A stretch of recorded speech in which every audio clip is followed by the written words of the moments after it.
রাসূলুল্লাহ সাল্লাল্লাহু আলাইহি ওয়াসাল্লাম বলেন, যে ব্যক্তি আমার 40টি হাদিস আমার উম্মতের কাছে পৌঁছাবে তার জন্য আমি কিয়ামতের দিন বিশেষভাবে সুপারিশ করব। সুবহানাল্লাহ। নাম্বার 2, মানুষের মধ্যে যারা মৃত্যুকে বেশি করে স্মরণ করে এবং তার জন্য প্রস্তুতি নেয় তারাই সবচেয়ে বুদ্ধিমান।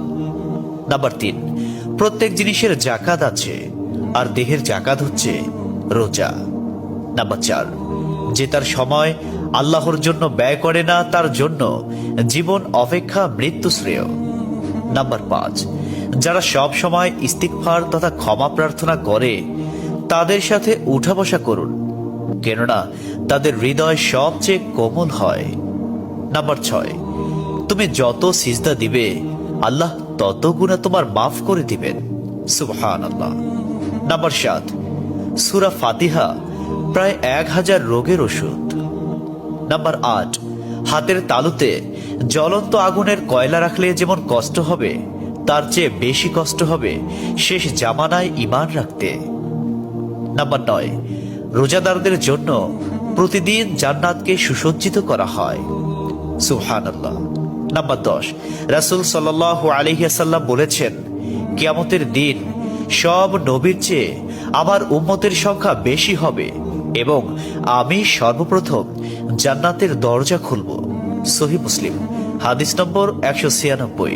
11, যে ব্যক্তি রোজা রাখা অবস্থায় মারা যাবে আল্লাহ তাকে কিয়ামত পর্যন্ত সকল রোজার সওয়াব দান করবেন। সুবহানাল্লাহ। নাম্বার 12, যে ব্যক্তি ফজরের নামাজ আদায় করল সে আল্লাহর হিফাজতে চলে গেল। নাম্বার 13, রাসূলুল্লাহ সাল্লাল্লাহু আলাইহি ওয়াসাল্লাম বলেছেন, রোজা ও কোরআন কিয়ামতের দিন মানুষের জন্য সুপারিশ করবে। মুসনাদে আহমদ, হাদিস নম্বর 6626। 14, নবীজি বলেছেন, রোজাদারদের জন্য সবচেয়ে বড় খুশির সংবাদ হলো হাসরের মাঠে আল্লাহ সবার আগে রোজাদারদের সাথে সাক্ষাৎ করবেন। সুবহানাল্লাহি ওয়া বিহামদিহি। 15, যখন রমজান আসে তখন জান্নাতের দরজাসমূহ খুলে দেওয়া হয়। 16, রাসূলুল্লাহ সাল্লাল্লাহু আলাইহি ওয়াসাল্লাম বলেন, যখন কোনো বান্দা আল্লাহর দিকে দুটি হাত উঠায় তখন তিনি তা ব্যর্থ বা শূন্য ভাবে ফিরিয়ে দেন না। তিরমিজি, হাদিস নম্বর 502। 17, হযরত মুহাম্মদ সাল্লাল্লাহু আলাইহি ওয়াসাল্লাম বলেছেন, একটি খেজুরের অর্ধেক হলেও দান করে জাহান্নামের শাস্তি হতে নিজেকে হেফাজত করো। সহিহ বুখারী, হাদিস নম্বর 6023। প্রিয় ভাইরা, নাম্বার 18, যদি ভালো হতে চাও তবে সর্বপ্রথম মিথ্যা বলা ছেড়ে দাও।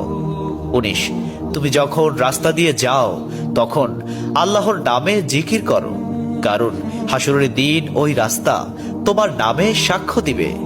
20, তোমরা সব সময় উজু করো, কারণ কিয়ামতের দিন যারা উজুকারী তাদের হাত পা উজ্জ্বল থাকবে। সুবহানাল্লাহি ওয়া বিহামদিহি। 21, যার দুঃখ বেশি তার প্রতি আল্লাহর রহমতও বেশি। 22, যখনই নামাজে দাঁড়াবেন জীবনের শেষ নামাজ মনে করবেন। 23, যে মহিলা গর্ভাবস্থায় 1 খতম কোরআন পাঠ করবে তার গর্ভের ওই সন্তান একজন নেককার বান্দা হিসেবে দুনিয়াতে